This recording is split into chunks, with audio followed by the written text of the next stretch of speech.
So tell me about what's the I might get you in trouble here, but what's the thing that you really want to do the most that is probably hardest to justify from a business perspective?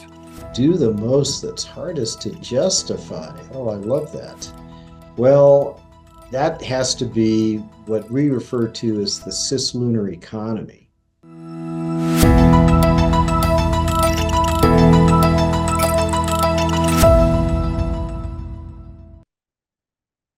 Hello, everyone. Welcome to the Space Policy Show. I'm Colleen Stover with the Aerospace Corporation. We're kicking off a new season on resiliency, exploring various facets of what that means. Today's show is Tory Bruno as a guest.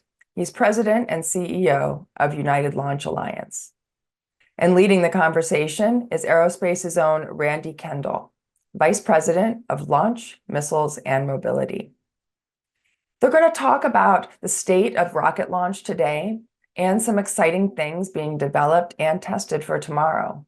Things like prolonged upper stages and continuously maneuverable satellites. So let's get started. Over to Randy. Thanks, Colleen, and thanks, Tory, for being here. My pleasure, Randy. Hey, I know you really want to get on to talking about the good stuff, the rocket stuff, but before we do that, something I've always been curious about. Some people may not realize that you're not only the CEO of a rocket company, but an accomplished author as well. You've got 2 books written on the Templar organization. So tell me, what inspired your interest in the Templars and the parallels you draw between modern business theory and medieval history in the organizational construct of the Knights Templar? Well, first off, Randy, I am very flattered, and you get an A+ for even finding those 2 books. I just found it to be a really fascinating topic because this organization that existed, 1,000 years ago, essentially, was a military organization that people who know about the Templars have heard of, but it was also a pseudo-state, and you'd be surprised what a modern business it was by our standards. And I just found it really interesting because of that to look at business in that very different setting and being literally in the Middle Ages.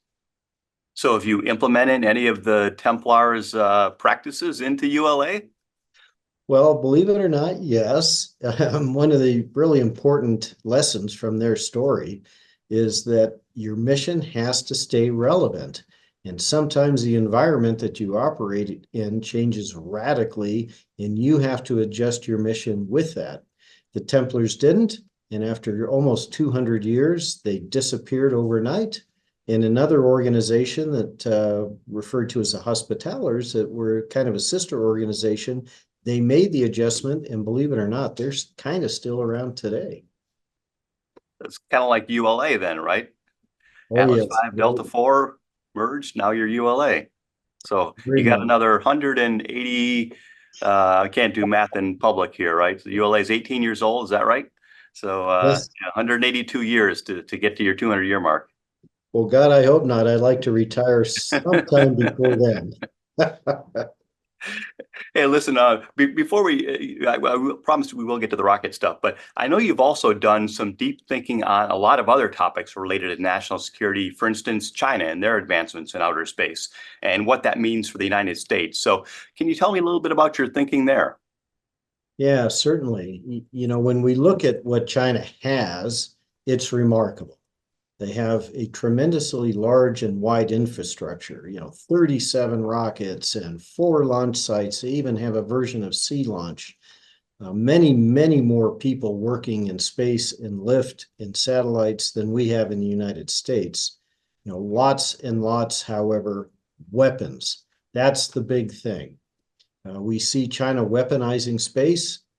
We would like space to be a peaceful high ground that all nations use, and certainly not be the first country to put offensive capabilities there, but we're not. China has already done it, and it's expanding that every day. This presents a tremendous challenge for the United States because we have moved from a time when space was a force multiplier or an enabler to an era now where we're really dependent on space for basic military effectiveness. They know that, In a way, it's an asymmetric weakness for us that they are trying to exploit. Now, having said that, it's not all daunting. When I talked about that infrastructure, I should point out that it's relatively inefficient. China's about a generation behind us on the technology associated with first stages in rockets, at least 2 technology generations behind in upper stages. And that very complicated, broad infrastructure is very, very inefficient. And so if the United States is willing to face up to this challenge and put a little bit of back pressure on protecting our assets, and if China experiences any kind of economic hardship, it'll be a very brittle capability that we're trying to react to. So that's kind of the situation with China. We really need to take this very seriously and get in front of that threat. So if we can expand that for just a second, a little more broadly, and talk about kind of space deterrence and sort of the sustainability of the global commons, what are your thoughts on what types of things that the U.S. needs to do to ensure that the space environment continues to be a safe and sustainable domain for all space actors to operate in? Well, I'd really focus on sort of 3 broad capabilities: a dissimilar redundancy in our platforms in space that will make it much more challenging for China to address those with anti-satellite capabilities, something that would, in fact, create deterrence by the very nature of its challenge. I would also want to see a big expansion in our capabilities relative to space mobility, or one might think of it as dynamic space operations, the ability to move our spacecraft around, to service them on orbit, and to potentially deal with threats in real time. And then finally, counterforce. It's not enough to make our assets difficult to attack and to make them able to take a first punch, if you will. That's what resiliency means. You know, you can absorb an attack and continue to do your function.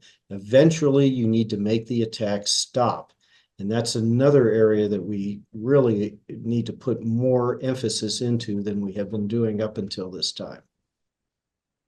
Yeah, so I do want to come back to that topic of space mobility and logistics, but let's dive into the rocket stuff for a little bit here, and then we'll come back to that. So, I know you just won one of the awards for the Phase 3 NSSL Lane 1 contract, so congratulations, well done.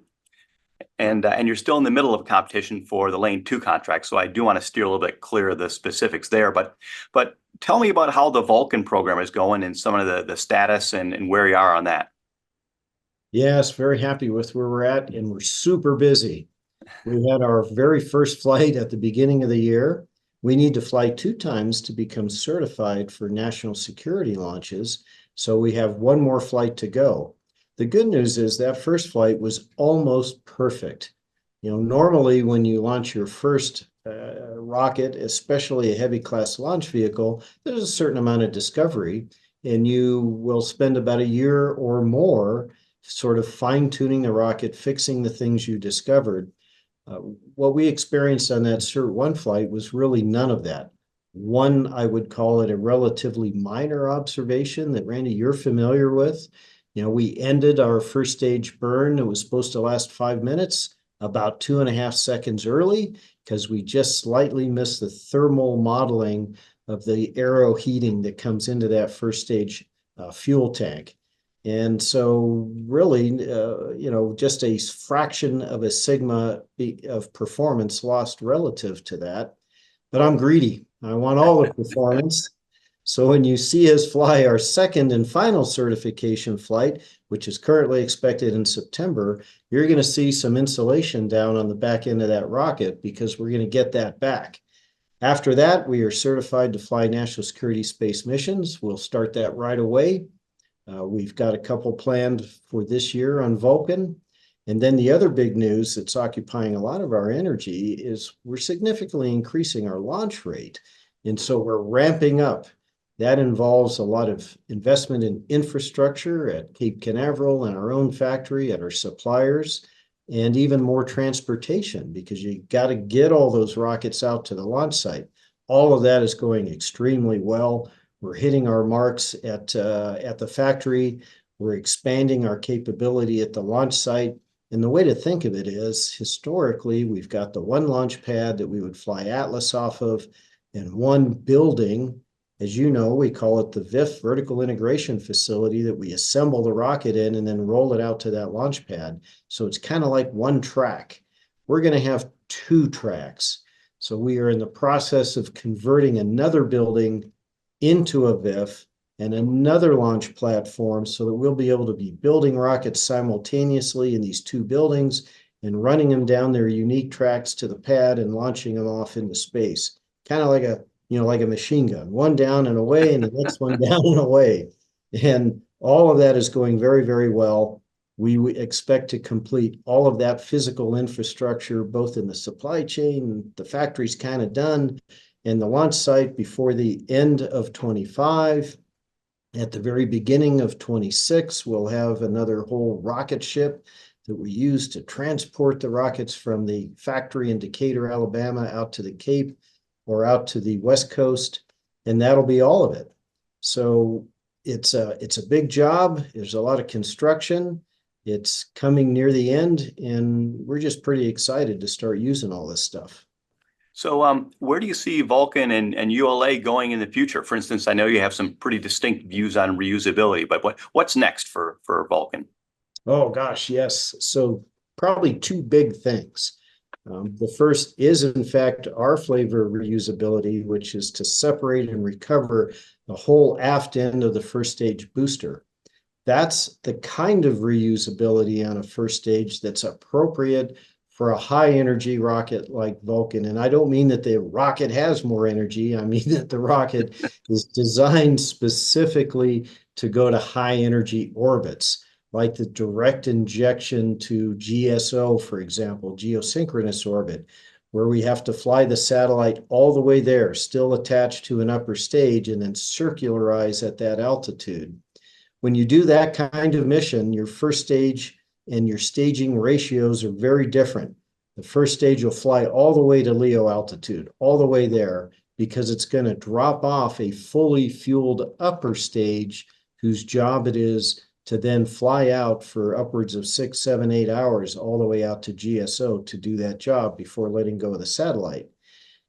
That contrasts from a LEO rocket or a LEO optimized rocket or a low energy rocket, low energy orbit again, where you're not going to need to fly from LEO to somewhere else with the rocket. Instead, you stage much lower altitude, actually down inside the atmosphere, so that you can shed that weight early and then use your upper stage to get you to LEO, where you only have to operate for maybe half an hour. If that, a lot of LEO missions are really only 15 minutes long, and then drop that satellite off right there. Now, the satellite might go beyond LEO, it might be on a transfer orbit, but the rocket is done in LEO. When you're in that type of architecture, because the upper stage does so much of the work to get to that final orbit, it doesn't cost you very much performance to save propellant in the first stage and fly it home. So that's the right kind of reuse for a LEO rocket. But for a high energy rocket, you can't do that. If you were to save half the propellant to fly home with, then your mass to GSO would be greatly impacted. So instead, we separate the back end after all the propellant is burned. We re-enter it and recover that back end, which has got engines and some very exotic structures and fluid management systems and so on. So there's a lot of hardware there. And the only thing then that you expend is an empty fuel tank. And so similar in that way, but a passive reentry. Now, the cool thing about it, that's a new technology that really wasn't possible before, because in the past, a hypersonic reentry required a reentry shield, which was always a very heavy, dense, ablative, rigid structure. Carbon-carbon, maybe ceramic. Everyone is familiar with those. The space capsules that re-enter from ISS have that type of heat shield. You can't use that for this purpose. It's a giant cone and it would be in front of the nozzles. That's bad. And so instead, what allows us to do it is a new fabric, basically a wonder fabric that is perfectly happy at being at re-entry temperatures, 5,000 to 6,000 degrees Fahrenheit. does not have to burn off or ablate in order to do its job. But that also means we can make it in the shape of an inflatable, let the gas out, fold it up, tuck it in a corner out of the way, and then after we separate, it inflates. It re-enters passively, lands in the water. Now it's a raft because it's big and inflated, and we just go pick it up. Did an orbital demonstration of that last year. It worked great. Now we're scaling it up from half size to full size. Passed a PDR just at the end of last year, driving towards CDR before the end of this year. And so we'll start using that just as soon as it's ready. In terms of the rest of the rocket, you asked, what else? Well, what else is all about the upper stage? Because we start with this very, very long duration upper stage, upwards of 30 times the duration of what a LEO upper stage would be. And the one on Vulcan is very large, lots and lots of energy, lots and lots of duration. We intend to make that reusable in space. In other words, don't bring it back to the Earth. Many, many missions will have residual energy left in the stage. And if we can extend its life from hours to days or even longer, then we can do space mobility missions with that stage after it's dropped off its primary payload, a whole nother use, if you will. Yeah, so I definitely wanted to get back to that. So have you thought about what some of the use cases are? And I assume you're talking to customers about the types of services you can provide. Where are you on that? Absolutely. So I'll start with civilian applications, if you will. There is a need for spacecraft servicing on orbit to refuel them, to repair them, even to relocate them in order to extend their life or extend their utility as the environment changes. Because today, you put a spacecraft up, you place it in a single location. It's very difficult to move it because it takes so much energy and so much time, can't do very many orbital changes. And so if you had a way to overcome that, you could make these spacecraft much more valuable and flexible. Well, people are working on servicing spacecraft to do just that. But there's an economic challenge because it's another spacecraft. And so really, it's only practical for a servicing spacecraft to do one, maybe two servicings if you're lucky. And then it's done. Whereas with this capability, we would carry, for example, a servicing spacecraft to its location. It could hop off, do its job, hop back on. We'd carry it somewhere else, maybe 5 or 6 servicings out of one instead of 1-to-1. So suddenly it's much more economically practical and a lot more responsive because you're doing it in rapid fire. You're not waiting for launches in between. So that's kind of an obvious capability. Another one is kind of neat because it's a hybrid between the engine or aft end reuse concept and recovering material from space. You could also go to a target you'd like to return to the Earth and retain custody of throughout that path, not just dump it in the ocean, for example. You could go there, attach a HIAD, that's the device that is the inflatable reentry shield, and then take the Delta V out and let it re-enter behind that and recover it. There's a whole bunch of applications like this. And by the way, the longer it lasts, its endurance in orbit, and the higher you launch as a rate, higher rate launch, if you will, the more you might have in space at any time. And I envision a fleet of these in orbit waiting to be tasked, kind of in the ultimate responsive way. So let's say we're dealing with a conflict with China where they have initiated that conflict in space, or perhaps it's escalated to space, and we feel we would really want to reposition our assets. Well, you would have these in space ready to do that at a moment's notice. And because it's a rocket, it can do it fast. It's not just that it has enough energy to do many orbital changes. What it would take a spacecraft a week or two to accomplish, this can accomplish in a couple hours. Great. So we talked a lot about national security. How about civil space? Does ULA have any lunar or cislunar ambitions? Well, we do, as a matter of fact, and it's another application for a longer duration upper stage. So there will be a gateway station. There's going to be a prolonged human presence in lunar orbit as well as on the lunar surface. And there will be missions for people going back and forth. But I'm actually more interested in the cargo because the people are only going to go to and from lunar orbit, a couple times a year. But cargo, oxygen and food and water and equipment, that will be a constant train of logistics going to and from the gateway station. And one of the things you can do with a much longer duration stage is to utilize the weak stability boundary trajectory, which I know you're familiar with, but for other people listening to this, it's a technique that takes longer to arrive at an interplanetary location like the moon, but can carry much greater mass of cargo when it does that.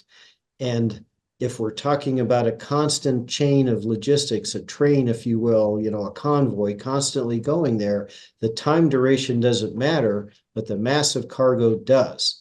But you have to have a long duration upper stage because there is a burn when you get all the way out there to the moon. And so that's another application that we are very interested in. I wouldn't mind taking people to the moon. It's a really cool mission. I've just done my first human mission. Believe it or not, 40 years of rocketry. It's the first time I've done one. Wow. Pretty cool. Transported me back to being a kid and watching the first man walk on the moon and live, actually. I'm just old enough for that. But having said that, big demand for cargo, thrilled to do it. Yeah, I know. Certainly, ULA and sort of your historical rockets, Atlas and Delta, long history there. A lot of experience with human space flight and planetary space flight. Any thoughts on Mars or any of the outer planets? Oh, yes. Well, we love Mars. We've done all of the U.S. missions to Mars, been there 20 times, you might say.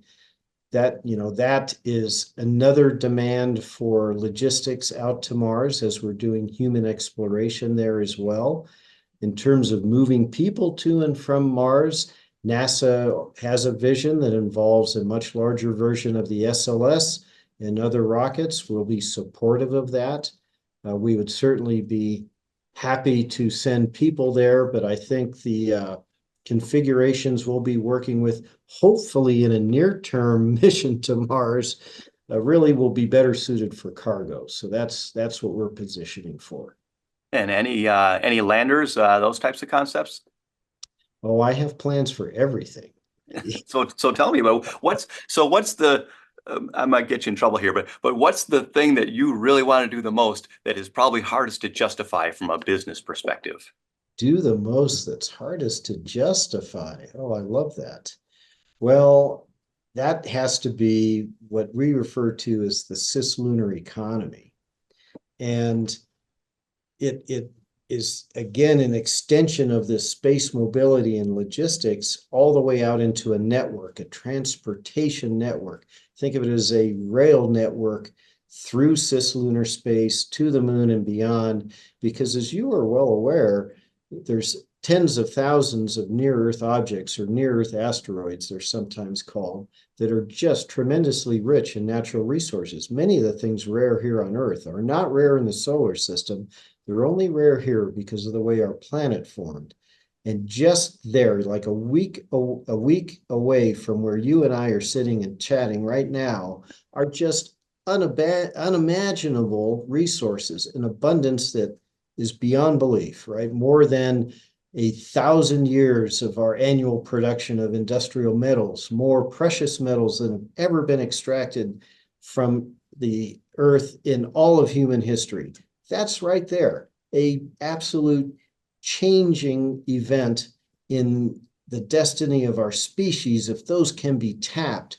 And what do we need to tap them? A practical through space transportation system. I've already talked about the truck, if you will, and the stages and the propulsion that might make that work. But there's a whole nother piece to that, and that's in-space fuel. And it turns out that this stage I've been describing is, in fact, as you know, a LOX hydrogen stage, the most energetic chemical propulsion system we have. easily made via electrolysis from water, which we now understand to be an enormous abundance on the moon. And so that's what I really want to develop. I want to get propellant off the moon. I want to refuel these assets in cislunar space. I want to run to and from the near Earth objects and create what we model to be literally a $3 trillion economy within a few decades of starting that. So there's a lot of money to be made, and it'll completely change our human destiny from one of scarcity, living on a planet with fixed resources, trying somehow to live a smaller footprint on this planet, all the while knowing sooner or later we're just prolonging the collapse of our society when we eventually run out, to one that is a post-scarcity future of tremendous abundance, but it takes decades, and it's a little bit hard to close a business case on decades. Well, thanks, Tory. That's a wonderful vision you just outlined for the future. I want to kind of now wrap that back to where we started, which is deterrence and security in space, resiliency, counterforce. So what types of things can you do with some of the mobility and logistics features that might help us out there? Well, yes, absolutely. One of the things I would want to make sure I put into context that I just mentioned briefly was the notion of dissimilar redundancy in orbit. So I'll start with the current trend that we're on right now, which is very useful, and that's to proliferate our capabilities through LEO. This presents an opportunity to have large constellations of spacecraft that can suffer the losses of a few and still have their mission executed, and in fact degrade capability gracefully as that happens. However, they're not invincible. A certain percentage of that constellation will then kind of hit a cliff and begin to really rapidly degrade performance. And unfortunately, they're relatively easy to reach because they're in LEO, 15 minutes away from the surface of the Earth, for example. So what we would like to have is an opportunity to complicate the adversary's mission. That's what I mean by dissimilar. Certain functions can only be done in higher orbits, of course, but there's also an overlap in capabilities. And so if we force the adversary to address a LEO constellation that's proliferated, at the same time we force them to address a higher orbiting constellation that takes much more time to reach, at the same time that they launch that conventional attack on the surface of the Earth that is the entire purpose for blinding us in space, all at the same time, it's almost a logistical impossibility. And so that, for example, is what dissimilar redundancy really does for resiliency. It makes it 10 times more resilient than a single element of either of those systems by themselves. So that's the first thing. And in terms of the space mobility element of that, when you are under attack or when you're anticipating an attack, if you can position assets where they would be most advantageous or move them from where they are most easily threatened, that gives you another advantage. And an asset in space that can do that repositioning quickly would be of great benefit. And that, again, is what we talk about when we say a long duration upper stage, because it is fast, faster than any spacecraft, faster than any space-based threat that we currently see being placed there by China and Russia. So that's how that maneuverability can come into play, making you more flexible and making you faster than the adversary. So you've referred to the long duration capabilities of the upper stage several times, and I can certainly see how that would be useful, especially in the higher orbits if you want to sort of, I'll say, loiter in an orbit and then be able to responsively conduct some type of a maneuver or an activity. So what is the full kind of duration capability of the current upper stage as planned? And then do you have future plans to extend that even further?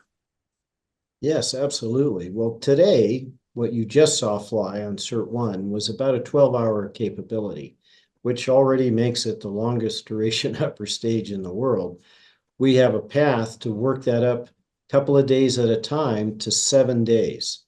And then beyond that, we're only limited by what we can do with thermal management. And so it could absolutely go longer if we choose to do that.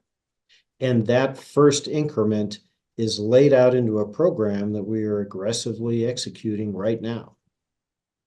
Yeah, I know. A few years back, I recall seeing some plans, and I don't know if they're still kind of on the far books or not, but in terms of a cryogenic depot that you had with advanced thermal protection, and I know you were talking about durations of on the order of months as opposed to days or weeks. Is that still something that you're working on?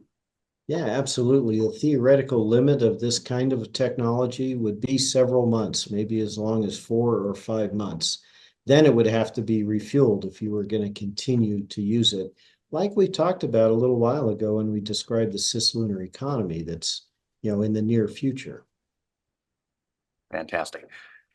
So, what other elements of this cislunar economy is ULA interested in developing to make it come to fruition, that vision that you talked about? Well, believe it or not, Randy, amongst all of my rocket scientists, I actually have an economist and some finance people that built macroeconomic models for us to understand where this might go and how to help it along.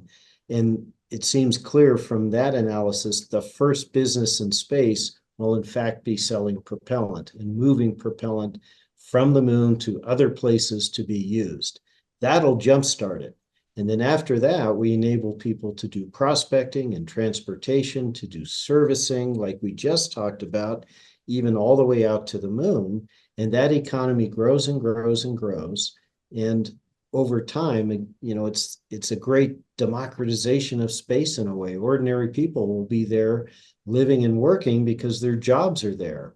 And our elite astronaut corps will be moving beyond our system and going out to Mars and other places to do human exploration. Yeah, so tell me a little bit more about that. A lot of people are interested in situ resource utilization. Is that something that ULA is interested in perhaps pursuing themselves, or would you be partnering with folks, or are you already doing that? It's really about partnering for us, Randy. We feel we have tremendous expertise in transportation. And so we look to find other people who are really focused on how to locate, mine ice on the moon and convert it into those propellants. And in fact, we have something we call the cislunar 100. Sometimes we call it the cislunar marketplace. And it's a group of other companies, some of them startups, also universities, even a couple of government agencies. And we bring them together every year. We skipped a couple of years during COVID, but basically every year to meet and do workshops and assess the state of the art of technology and feed data into those economic models. And also, honestly, just to build a network so that they understand each other and can kind of sort out what role each entity would have in bringing this future into today. Yeah, that's fascinating. I know there's certainly a lot of companies out there in different niches in the space. There are a few companies that are trying to be completely vertically integrated and do the whole thing. So, do you have kind of friendly competition amongst the cislunar 100, or is everyone pretty much on board with working together? I would say everyone is on board working together, but also competing here and there. It's a very small community in space, and it's not unusual for companies to team on something while competing on something else and to do all that simultaneously. We all know each other. We generally respect each other's work, and there's enough activity and business for everybody. And especially as we look into the future, we need a broader industrial base, not a smaller. Yeah, it sounds right to me. Well, say, Tori, I think we're nearing the end here. Any closing thoughts you want to leave the audience with, or anything that you would hope we would talk about that I wasn't smart enough to ask you? Well, I think we covered all the important things. This was a great conversation. Anything else we would talk about would probably get us into trouble. We don't want to do that. All right. Well, thank you so much, Tori. It's been a pleasure talking to you, and I'm sure I will see you soon launching a rocket somewhere. You bet, Randy. I look forward to it. All right. Over to you, Colleen. Well, thank you both for participating in our show. Some exciting stuff about the future and how to build and maintain resiliency in light of our dependence on space, as well as growing competition there. To our audience, thanks for listening to our kickoff on the season on resiliency and what that means to various players in the space community. You can check out our past seasons on in-space servicing, assembly, and manufacturing, space safety, contested space, as well as a lot more. We also have in-depth research papers from the center at csps.aerospace.org. And thank you to James Liggins, our technical director. Until next time.